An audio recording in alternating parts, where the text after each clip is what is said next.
If you have ever wondered how to save for retirement or just want to be educated on how to make better financial decisions, we know the woman who can help.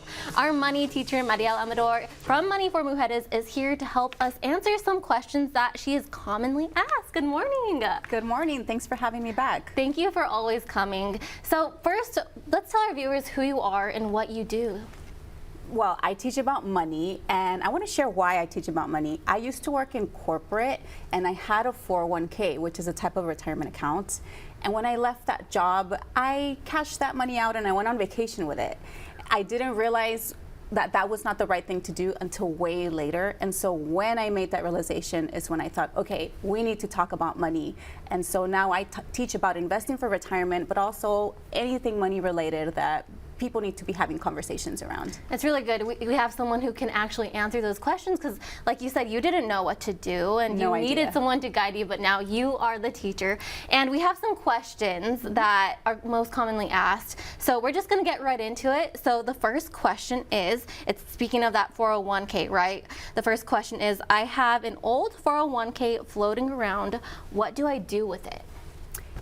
The answer that everybody hates is, it's going to depend. But I'm going to share 3 things that you could possibly do with an old 401k. The first is to leave it where it is. You still have access to that money, that account still belongs to you. The only thing is that most people will have a couple different jobs throughout their lifetime, so managing all the different accounts might be a little bit hectic as you move forward in your careers. The second thing someone could do is roll that 401k, that old one, into your new 401k at your new job, right? All of these options come with pros and cons. My favorite option, again, I'm not a financial advisor, so consult with a professional, but it's for people to consider rolling in their old 401k into a rollover IRA. And all this does is takes this 401k money that is tied to their old employer and it brings it to your own personal account. It's now in one place.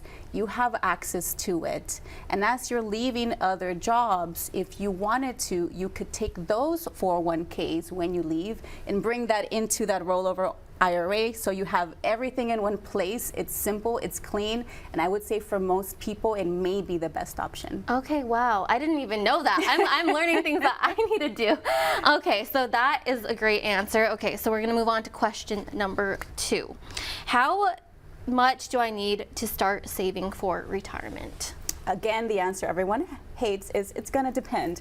But I will say that most people, rather anyone with earned income, has access to an account that's called an IRA. It stands for Individual Retirement Account. And in this account, you can invest just $10 at a time. So if you have $10 and you have earned income, you can invest inside of this account. Yeah, just start saving little by little and then it'll add up, which is awesome. Yes. Okay, so how do I talk to my children about money?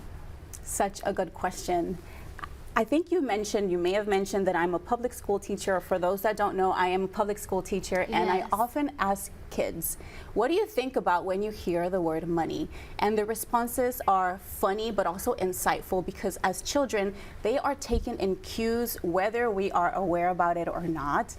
The biggest tip that I have for people with this question is to talk about money in action. So for example, if you're at the store, you can talk out loud while you're making your decision. Should I buy this beautiful coat, or should I save this money for a vacation that's happening next month?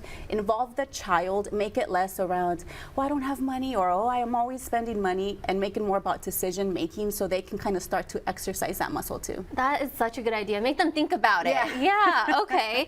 And okay, so our last question is, I have so many money goals, but a limited amount of money. Where does someone start with that?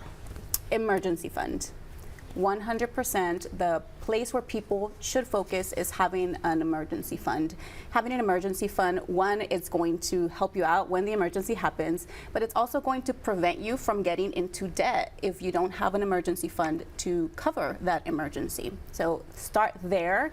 Once that is situated, then we can see what other goals you have and how to tackle those as well. Okay, all great information. Thank you so much, Mariel. I'm going to give our viewers that information on how they can find you.